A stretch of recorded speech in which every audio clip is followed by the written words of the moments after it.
what kind of partners we're choosing. Because, again, marriage or not marriage, regardless of your ring choice or whatever, right?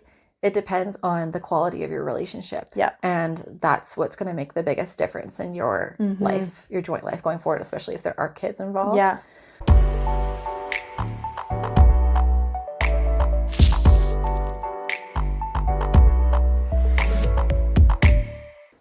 Okay. So, Maddie, we're going to start hot and heavy here with the loaded question, which is, where's that ring on your finger? Yeah, everybody wants to know that, including myself. Okay, Omari, come on. What is it? Yeah, What's coming up? Where's the wedding ring? Where's the engagement ring? You guys talked about it? Yeah, it's coming. Okay. It's coming. It's just, I think, where we're at right now, like, we live together. We have a baby. And we have a shared bank account. Like, realistically, nothing really changes about our life if we get married, other than the fact that I would have a ring on my finger. And I'd get to say, this is my husband, instead of this is my baby daddy, or this is actually, oh my gosh, we talk about this a lot. Like, what do you call the father of your child that you're with? And, like, he is my husband, but we're just not legally married, so I don't call him my husband. Because that's not who he is legally. Right. But boyfriend just sounds like stupid. It sounds like a downgrade is what it sounds like. Yeah, it's right? like, this is my boyfriend. I just brought him to family dinner to meet my parents. Like, that's kind of, it feels very like high school. Yeah. Do you feel like you get a lot of flack because of that? Like, are there some societal expectations around, because you guys have a child together especially, that now, like, the titles should be different? Yes, 100%. Everybody asks Omari, when are you getting married? When are you going to get engaged? Like, when are you sending wedding invitations, you know? Right. Yeah, like, Omari's aunties were all just in town over the holidays, and Omari, when are you getting married? We need to plan to come to the wedding, because they're out of town, whatever. So I do think, and, like, before my grandpa passed away, he had said something to my sister about how we should be married now that we have a baby, and why aren't we married? Because we have a baby together, you know? Interesting. And I mean, I kind of feel that too. As a woman, I think it's a status thing. Interesting. We did kind of like poke the bear a little bit with this one, because we went to the farmer's market the other day to play place with our kids. And I asked you there because I noticed it in myself that I was ring checking people. Yeah. And I asked you if that was something that you'd experienced and if that makes you, like, uncomfortable or anything. So does it change the way that you feel when you know that people are kind of expecting that from you? Yeah, it does. It makes me feel a little bit like just lesser than. In like a subtle way though. Like, I don't go around being like, like, I don't lose sleep over it. I don't cry about it. Like, I know it's coming down the road. It's just that rings are a lot of money. Weddings are a lot of money. And yeah, we could elope, and we've kind of talked about possibly doing that as well, but I still want to wear the dress and take the photos and have the party. Yeah. And Omari's got a big circle of friends and family. People want to celebrate you. Yeah, and I think we want to celebrate our love in a bigger way than just going to the courthouse, you know? Right. Yeah, fair. So yeah, that costs money, and we're talking about having another baby within the next few years. And we'd want a bigger house when we do that. And so I would rather, like, spend $60,000 on a house that I'm going to live in for a few years at least, and is an investment in our future, versus, like, spending $60,000 on a one-day party, you know? So I think for us, like Omari said, like, whether we're married or not, like, it doesn't change the way I'm going to love you. Right. You know? Yeah.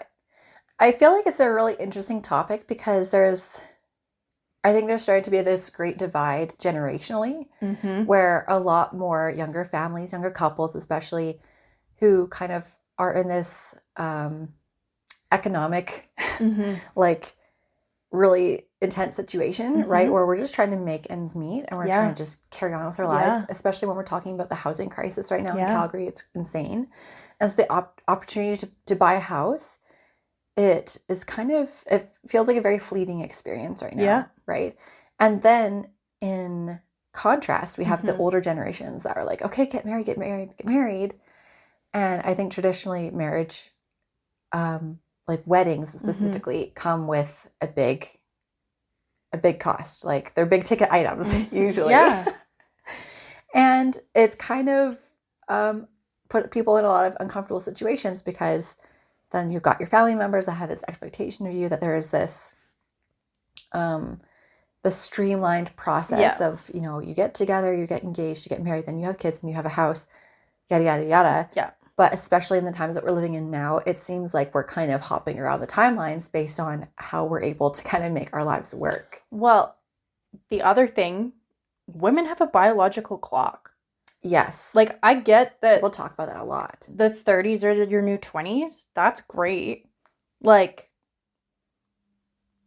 I can come to terms with the fact that I am going to be buying my first house in my 30s. That's fine with me. But if I was waiting to get married and then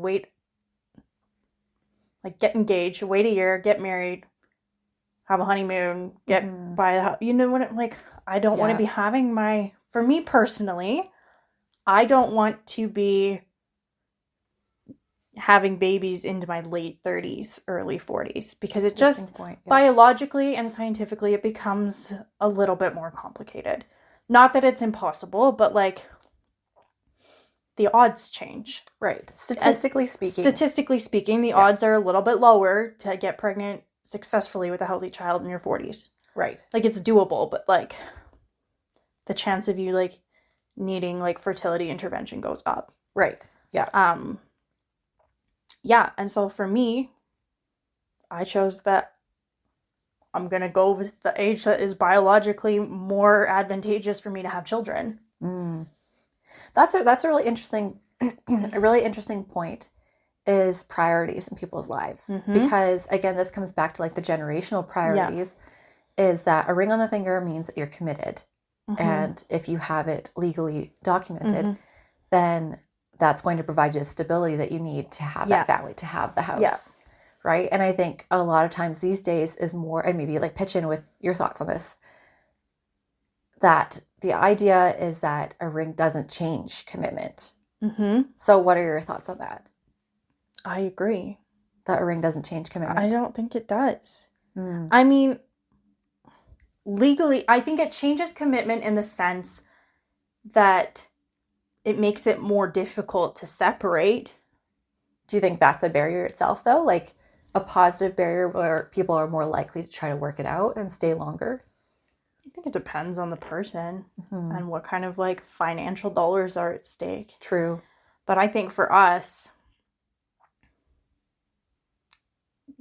having it, and my mom had said this to me too, that when she got pregnant with me, she felt like an overwhelming sense of like commitment to my dad, even though they had been married for 2 years or something already. Because she was like, having a baby is like a bigger commitment than marriage, because you can dissolve a marriage, but if you have a kid together, you're tied to that person for at least 18 years. Interesting. Do you mind me asking what her parents' role was? Oh, God. Like, is there divorce in your guys' family? Yeah. Oh, yeah. No, my grandparents on my mom's side had a not a nice.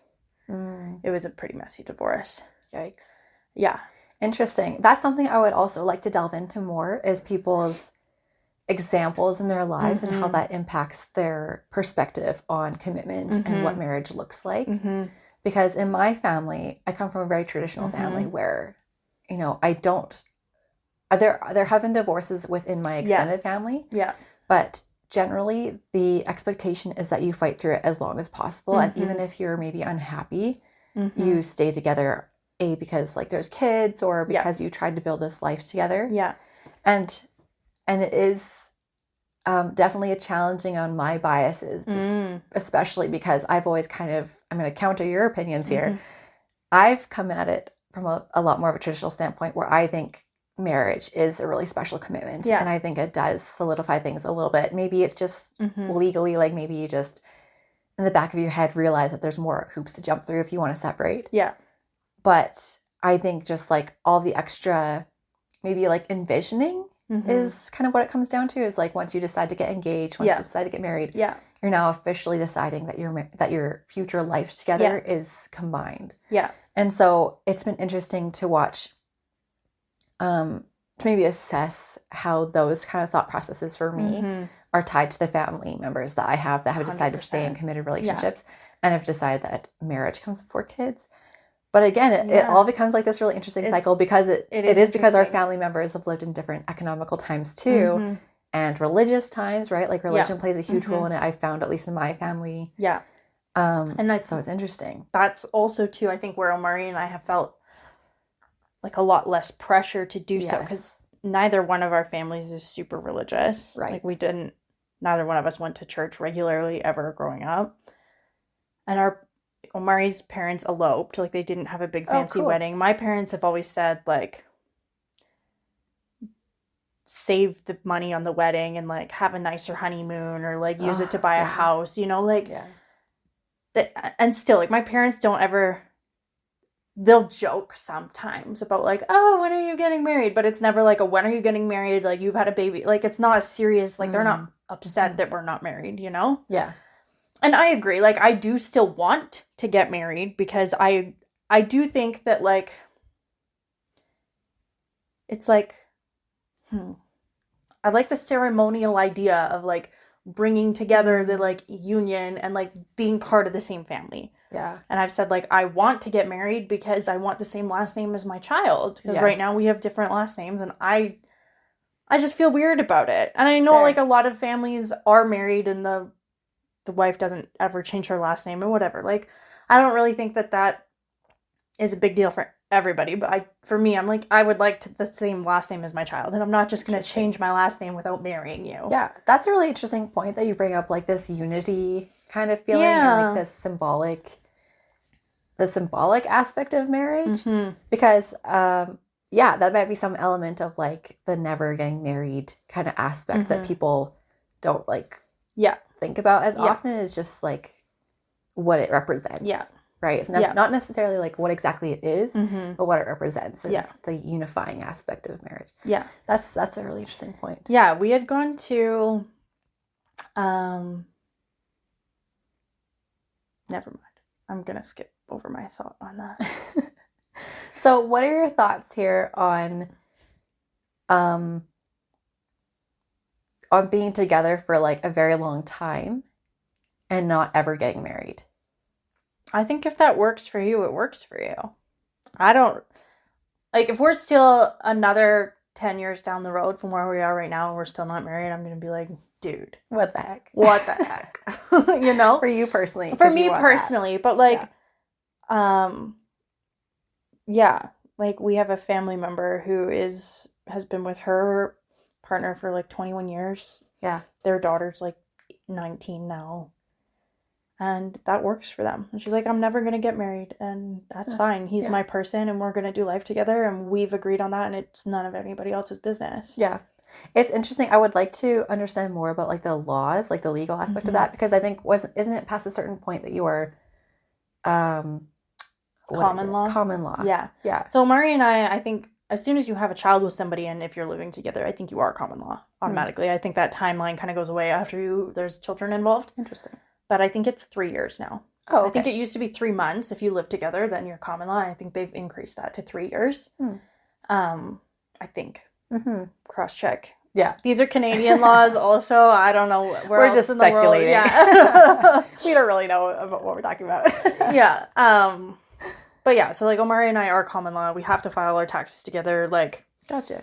The government treats us as though we're like a unified thing anyways. Right. So yeah, it's just very personal at that point. Because Yeah, and I think for me, watching rom-coms growing up, you get this fairy tale idea that like if somebody wants to marry you, they're like, it's this glamorous romantic thing, you know? And I think you kind of just want that. Yeah, you romanticize the wedding. And I think in past relationships, like especially in my early 20s, it's like, I want to marry this person. Right. It's very romantic. Yeah, it's so very romantic, but Yeah. like, is the like, just because y'all are together doesn't mean that even if you get married, you know, like some people I think Yeah. get married because there's issues in the relationship and they think a wedding is going to fix the problem. Yeah, that's a good point. And so I think, yeah, conversations Omari and I have had, he's like, we have a healthy relationship. Mm-hmm. Like, I'm committed to you. I'm like committed to supporting you and Arden through everything. And like, if we get married, it's not going to change what I'm already doing. That's lovely. You know? Yeah.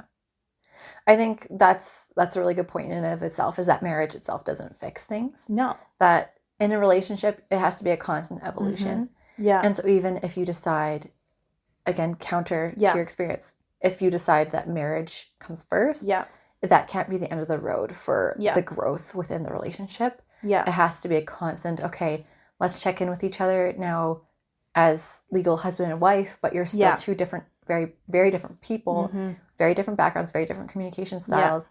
That has to grow as a unit. Yeah, you have to go together. That doesn't change whether you're married or not. No.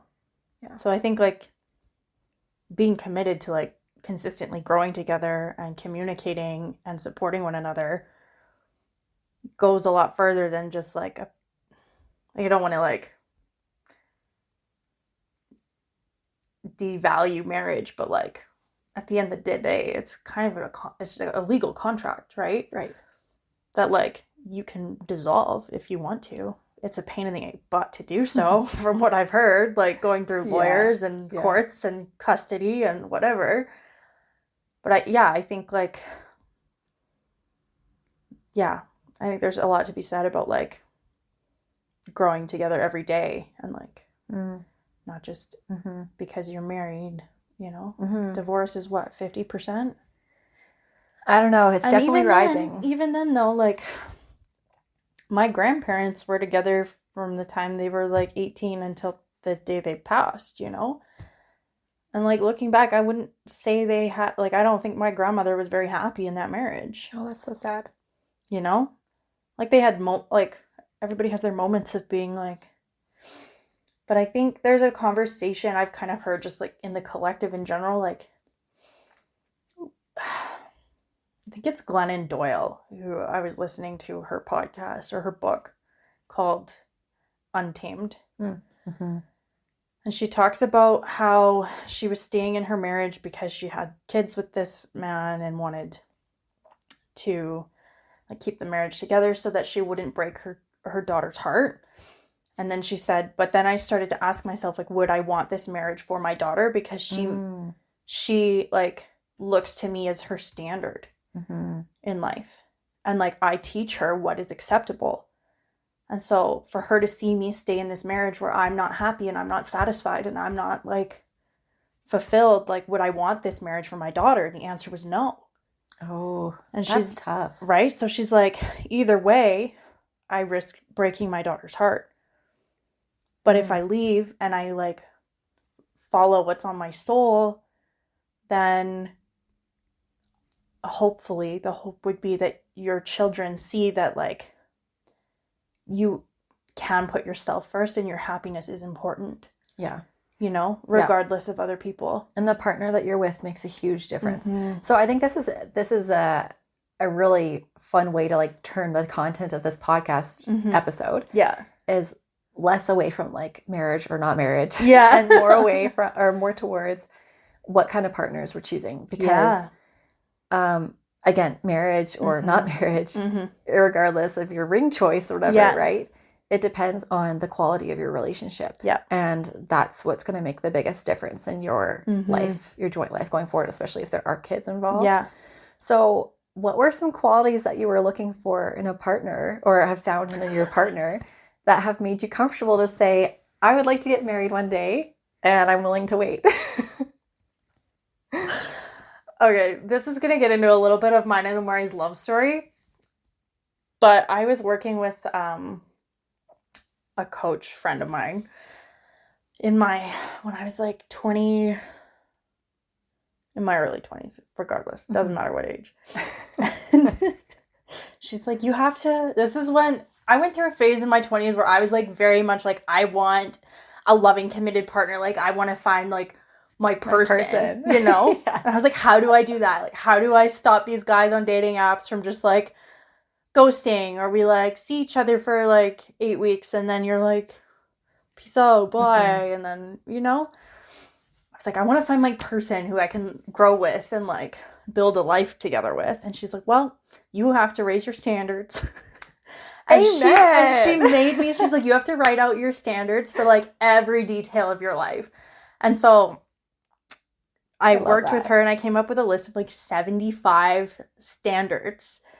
And then she was like, yeah, so the next guy you go on a date with, just like hand him the list. Check off these points, please. And so Omari and I were like, we're friends at the time. We were always just like friends. He was deep in the friend zone. And if you talk to him, he'll tell you he clawed his way out of that friend zone. But at the time I was like, yeah, I came up with this list of standards for like my perfect person. Here you go, read it. Like as a friend, That's I was so like, great. it's like you should, man took notes. He probably took screenshots. He was like, I'm gonna post these on my wall. That's so awesome. Yeah. And so I think for me it was like getting clear on that. And then so what were some of the points? Can you give us top 3? Yeah, top 3 were like is like willing to communicate with me when things go awry. Wants to go out and like socialize with my friends and like gets along with the other people in my life. Good one. It's like always like calm when we have like conversations and doesn't like gaslight me. Yeah. I guess like respect, like listens, like is a good listener and like is willing to like listen to what I have to say and like communicate that way. A lot of it was around good ones. Communication and like yeah, so huge. Yeah. That's so fun. I would agree with that. Those are some of the things that I valued as well going into it. Yeah. What's funny with Josh and my relationship is that I basically told him right out of the gate that it was like not going anywhere. You told him it wasn't going anywhere? Yeah. So I was planning to like leave town basically. And so I was like, I have other plans for my life currently. It doesn't involve a man. He was like, that's great. You're going to like succeed. You're going to do so great. I'm so proud of you. And I was like, oh, a supportive, kind man? Mm-hmm. And so things just started to take off from there. But it was definitely like there were a handful of key characteristics that he had that I was like, you know what, maybe this is worth it. What are the key characteristics? Well, very similar to you, I think. Like he was a really good communicator. And I'm a little bit fiery. Like I'm a bit of a spitfire. And so what I noticed pretty early on was that I didn't really have to mask, and I didn't feel like I was a bad person for like who I was, even though I obviously have things to work on. He always just made me feel like I could work through it too. Yeah. And he loved and respected me during that process, you know, and it wasn't like you are too much or you are bad for the way that you are. And that was very healing for me. So yeah, very calm and collected as well. Yeah. People who like get to know Josh right away, it's really interesting. And I noticed this right away too, is he has like this very calm demeanor. Yeah. And like even in his voice, I don't know what it is. I wish I could remember what it was like when he first introduced himself to me. Because I just remember being like, whoa, there's something different about this dude. What's happening? But I remember really feeling super calm around him. Yeah. And I need that. Yeah. So very calm, great at communicating, similar to you. Made me feel like I was a positive work in progress and he would be there. And then an additional fourth one is that like I knew he was a hard worker and I knew he was full of integrity.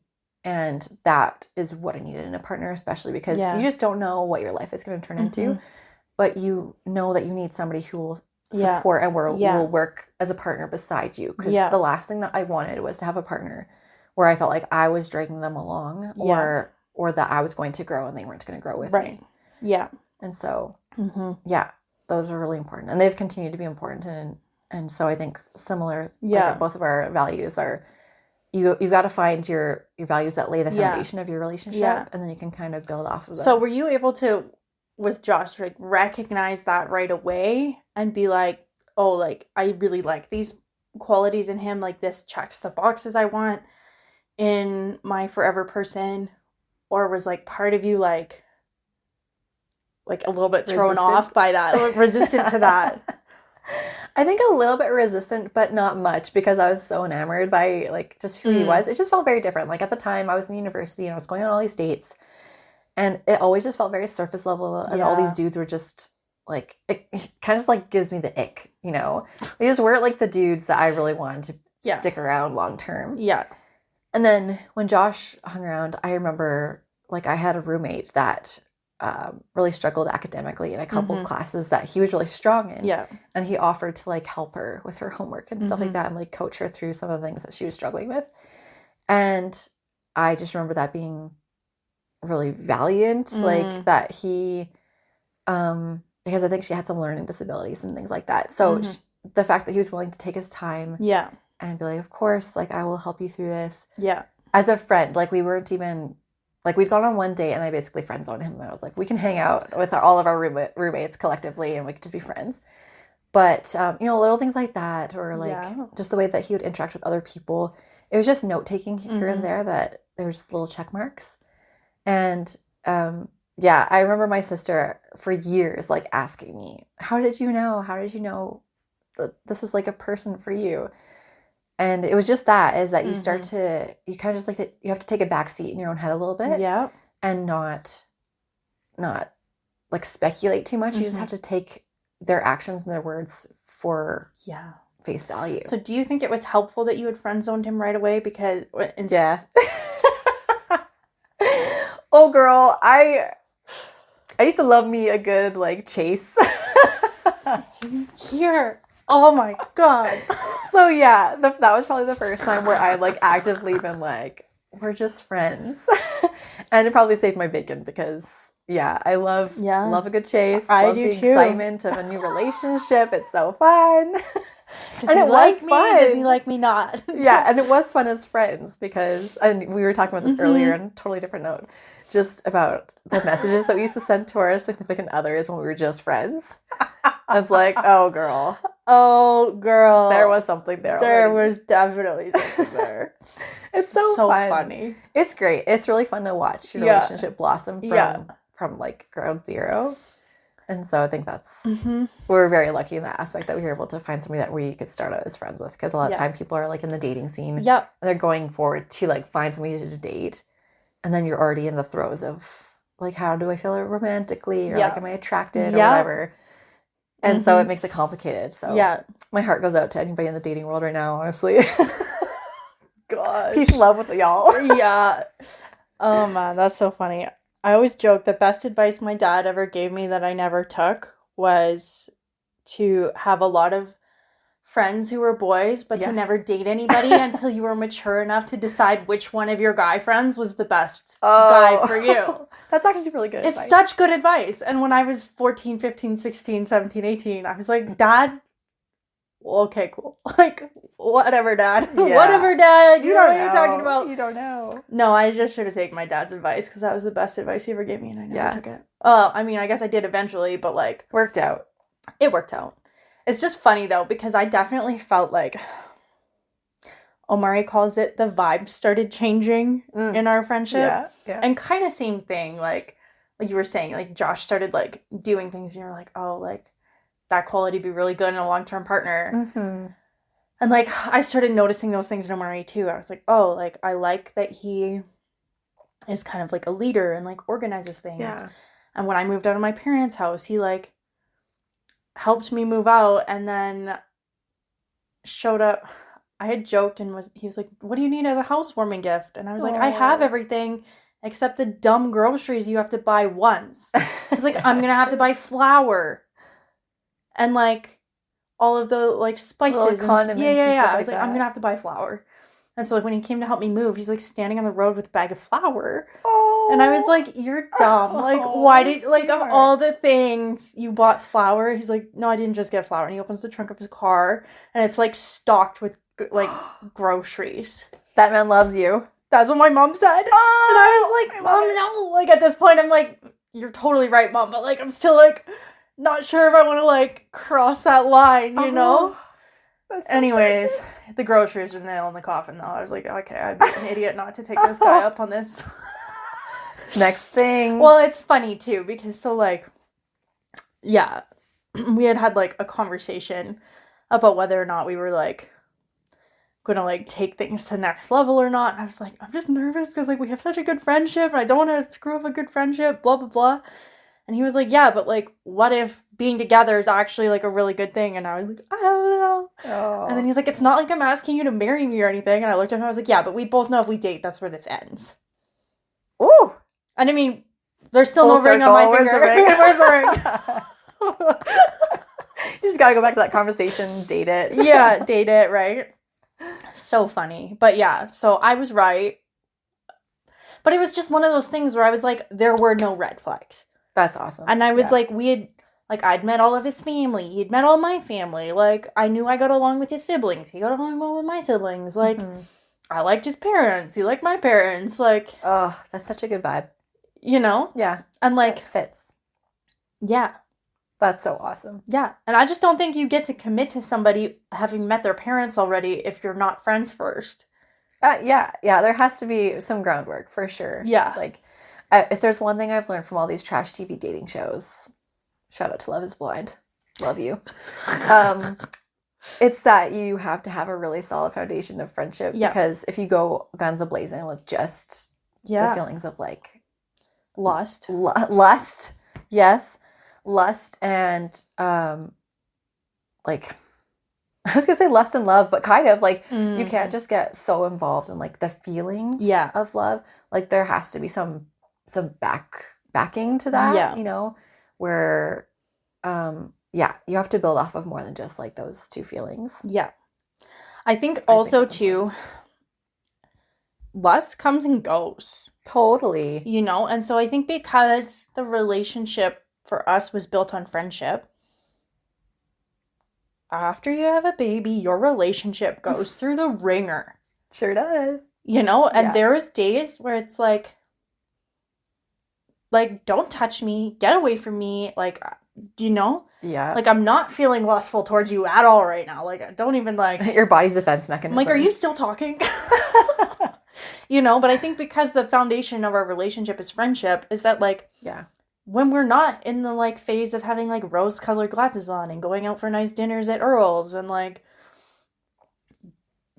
after you have a baby, like, we didn't go on a date for, like, 3 months. Mm-hmm. And, like, I know a lot of other couples go a lot longer than that without going on a date or, like, having romantic, intimate time. Like, I think the romance element, especially in those newborn days, is not there, really. Yeah. And I think because our relationship wasn't built on romance, it was built on friendship, like, I think friendship is more stable. I agree. Like, I can always be friends with you because I like you as a human. It's not just that I have rose-colored glasses on and I think you're good looking. Yeah. You know? Totally. Something that really solidified that with my relationship with Josh is that we actually went long distance for a little while. And we just talked. And it was, like, so pure. Yeah. Because I hadn't realized until then how much time was just taken up with, like, going out and doing things. Yeah. And, like, kissing. Things that people do when they're in a relationship love a good together. Makeout. Yeah. Love a good makeout. Sorry, Mom and Dad. Meanwhile, has a baby. It's fine. But yeah, just how much time is spent not, like, actually communicating like, really deep things or getting to know each other's souls for what they are. Yeah. And so people often, when we got married really young and really quick. I think we got married within a year of knowing each other. Oh, wow. Yeah. So very quick. We got very lucky that it worked out, actually. But a big part of that, again, probably is down to the communication because we talked for hours and hours and hours and hours and hours. Yeah. And just really got to know each other. Yeah. And so that when we were actually together, it felt so familiar. We like knew each other in a totally different way than if we'd spent, 6 months going on dates to the movies. Yeah. Right. Yeah. And so, if there's one thing that I'm a huge advocate for is, like, quality conversation and making sure that it's not just fluff all the time. Yeah. 100%. Yeah. Yeah. So all this comes back to, you at the end of the day, ring or not, find your partner, Yeah. but make sure there's some good qualities in your relationship that can Yeah. help seal the deal. Mm-hmm. And you find what works best for your family. Because I'm not Yeah. going to get political on this. I'm not even going to say like what I think is better or not. Yeah. Because at the end of the day, I just want people to be in quality relationships that Yeah. are healthy and happy, especially if there's Mhm. children involved. You need to focus on the quality of your marriage and the quality of the relationship you have with each other. Yeah. And so there is nothing better than finding that. And I love hearing people's stories about, you know, their Yeah. process. So Yeah. we'd love to hear more about if you got a fun love story. Yeah. If you're in the woes of dating right now, we would love to hear from you. Offer our love and support. So funny. If you're a mom, because you're most likely a mom, if you're listening to us, I feel like that's probably our niche. But if you're a mom, we also want to encourage you to not stop dating your partner. Yeah. Because motherhood is hard and Yeah. parenthood is hard, and you need to have that friendship and love with your family unit. So maybe we'll share some dating ideas with your spouse. Some fun. Yeah, that would be a fun episode. I think so. We should Yeah. do that. Actually, that would be a fun one if people want to submit to Yeah. good like dating ideas with their partners. Yeah. And how they continue to get to know I would each other. also like people to I'd like to maybe do another episode on like communication tips. Yes. Yeah. And like what works in communication. That sounds fun. Yeah. All right. Cool. Well, with Let us know that, your questions. If you want to ask us questions about either our love stories or how we communicate with our partners that we find works for us, let us know what your questions are. Yeah. Like, subscribe, comment. Awesome. Thanks so much, guys. Peace and love. See you later.